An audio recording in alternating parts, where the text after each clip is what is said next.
ದಲಿತ ದಮನಿತ ಶೋಷಿತರ ಮುನ್ನಡೆ ಸಹಿಸದ RSS BJP ಸೋಲಿಸಿ ಈ ಬಾರಿ ಕಾಂಗ್ರೆಸ್ ಪಕ್ಷವನ್ನು ಬೆಂಬಲಿಸಬೇಕು ಎಂದು ದಲಿತ ಸಂಘರ್ಷ ಸಮಿತಿಯ ರಾಜ್ಯ ಸಂಚಾಲಕ ಅರ್ಜುನ್ ಭದ್ರೆ ಹೇಳಿದರು. ಕಲಬುರಗಿಯ ಪತ್ರಿಕಾ ಭವನದಲ್ಲಿ ನಡೆದ ಸುದ್ದಿಗೋಷ್ಠಿಯನ್ನು ಉದ್ದೇಶಿಸಿ ಮಾತನಾಡಿದ ಅವರು 2024ರ ಲೋಕಸಭಾ ಚುನಾವಣೆಯು ಅತ್ಯಂತ ಕುಟಿಲತೆ, ಕುತಂತ್ರ, ಹಣದ ಚೆಲ್ಲಾಟಗಳಿಗೆ ಬಹಳ ಕೆಟ್ಟದಾದ ಮಾದರಿಯಾಗುವ ಸೂಚನೆಗಳಿವೆ. ಚುನಾವಣೆಗಳಲ್ಲಿ ಗೆಲ್ಲಲು ವಾಮ ಮಾರ್ಗ ಈ ಬಾರಿ ಬಿಜೆಪಿ ಮತ್ತು ಸಂಘ ಪರಿವಾರ ಹಲವು ಕುತಂತ್ರ ಅನುಸರಿಸುವ ಅನುಮಾನಗಳು ಮೂಡುತ್ತಲೇ ಇವೆ. ಇವರು ಅನುಸರಿಸುತ್ತಿರುವ ಕುತಂತ್ರಗಳಿಗೆ ಕಡಿವಾಣ ಹಾಕಬೇಕು. ಇದಕ್ಕಾಗಿ ಚಾಲನಾ ಸಮಿತಿಯಲ್ಲಿಯ ಎಲ್ಲ ನಾಯಕರು ರಾಜ್ಯಾದ್ಯಂತ ಪ್ರವಾಸ ಮಾಡುತ್ತಿದ್ದೇವೆ ಮತ್ತು ಎಲ್ಲ ಜಿಲ್ಲಾ, ತಾಲೂಕು, ಹೋಬಳಿ ಮತ್ತು ಗ್ರಾಮ ಮಟ್ಟದಲ್ಲಿ ಸಭೆಗಳನ್ನು ನಡೆಸುವ ಮೂಲಕ ಬಿಜೆಪಿ ಮತ್ತು ಜೆಡಿಎಸ್ ಅಭ್ಯರ್ಥಿಗಳನ್ನು ಸೋಲಿಸಲು ಮತದಾರರಲ್ಲಿ ಜಾಗೃತಿ ಮೂಡಿಸುತ್ತಿದ್ದೇವೆ. ಮತ್ತೊಮ್ಮೆ ಕರುನಾಡ ಜನತೆಗೆ ಕೋಮುವಾದಿ ಬಿಜೆಪಿಯನ್ನು ತಿರಸ್ಕರಿಸಿ ಕಾಂಗ್ರೆಸ್ ಪಕ್ಷಕ್ಕೆ ಮತ ನೀಡಲು ಮತದಾರರಲ್ಲಿ ದಲಿತ ಸಂಘರ್ಷ ಸಮಿತಿ ಐಕ್ಯ ಹೋರಾಟ ಸಂಚಾಲನಾ ಸಮಿತಿ ವತಿಯಿಂದ ಮನವಿ ಮಾಡಿಕೊಳ್ಳಲಾಗುತ್ತಿದೆ ಎಂದರು.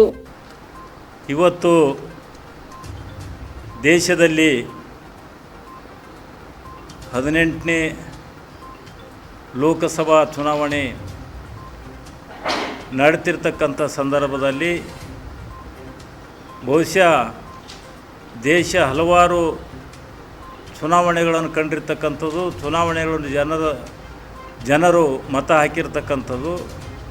ಆದರೆ ಇವತ್ತಿನ 2024ರ ಲೋಕಸಭಾ ಚುನಾವಣೆ ಇದು ಆಳುವ ಪಕ್ಷವಾಗಿರ್ತಕ್ಕಂಥ ಬಿಜೆಪಿ ಮತ್ತು ಅದರ ಅಂಗಸಂಸ್ಥೆ ಆಗಿರ್ತಕ್ಕಂಥ ಆರ್ಎಸ್ಎಸ್ ಈ ಚುನಾವಣೆಯಲ್ಲಿ ಕುಟಿಲ ಮತ್ತು ಕುತಂತ್ರಗಳಿಂದ ಮತ್ತು ವಾಮ ಮಾರ್ಗಗಳಿಂದ ಈ ಚುನಾವಣೆಯಲ್ಲಿ ಏನಾದರೂ ಮಾಡಿ ನಾವು ಗೆಲ್ಲಲೇಬೇಕಂಥೇಳಿ ವಾಮ ಮಾರ್ಗಗಳನ್ನು ಅನುಸರಿರ್ತಕ್ಕಂಥದ್ದು. ಇದರ ಬಗ್ಗೆ ಬಹುಶಃ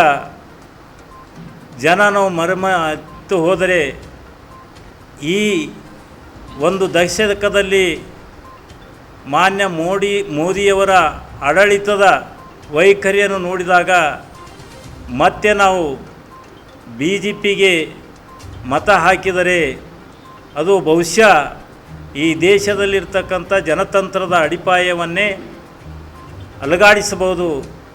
ಇದು ಬಹುಶಃ ಕೊನೆಯ ಚುನಾವಣೆ ಆಗ್ಬೋದು ಅಂತಕ್ಕಂಥ ಆತಂಕ ಈ ದೇಶದ ಹಲವಾರು ಜನರಲ್ಲಿ ಇರ್ತಕ್ಕಂಥದ್ದು.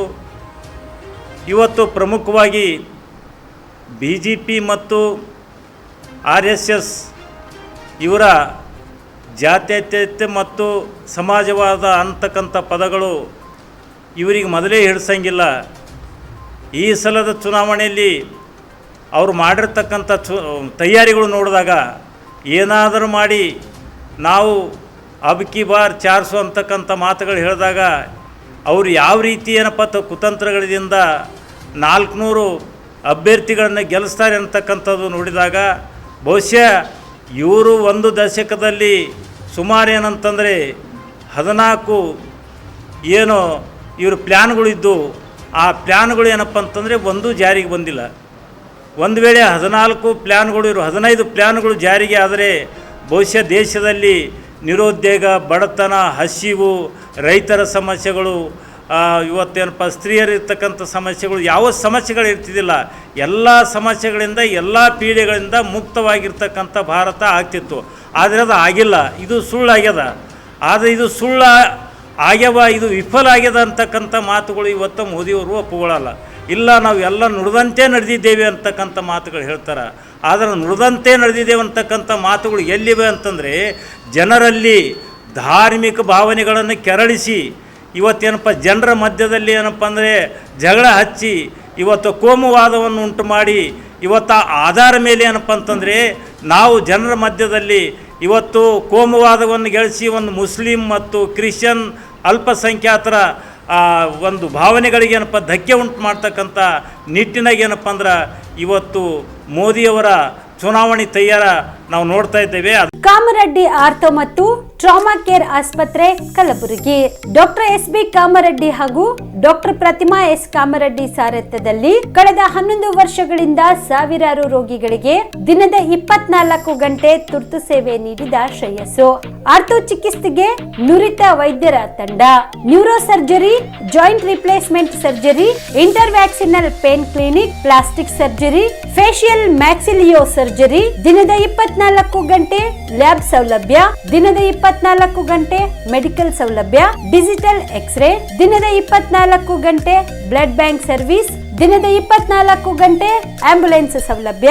ಹೆಚ್ಚಿನ ಮಾಹಿತಿಗಾಗಿ ಸಂಪರ್ಕಿಸಿ ಸರ್ಕಾರಿ ಐಟಿಐ ಕಾಲೇಜು ಮುಂಭಾಗ, ಕಾಮರೆಡ್ಡಿ ಆರ್ಥೋ ಮತ್ತು ಟ್ರಾಮಾ ಕೇರ್ ಆಸ್ಪತ್ರೆ ಕಲಬುರಗಿ. Phone number 084722566163.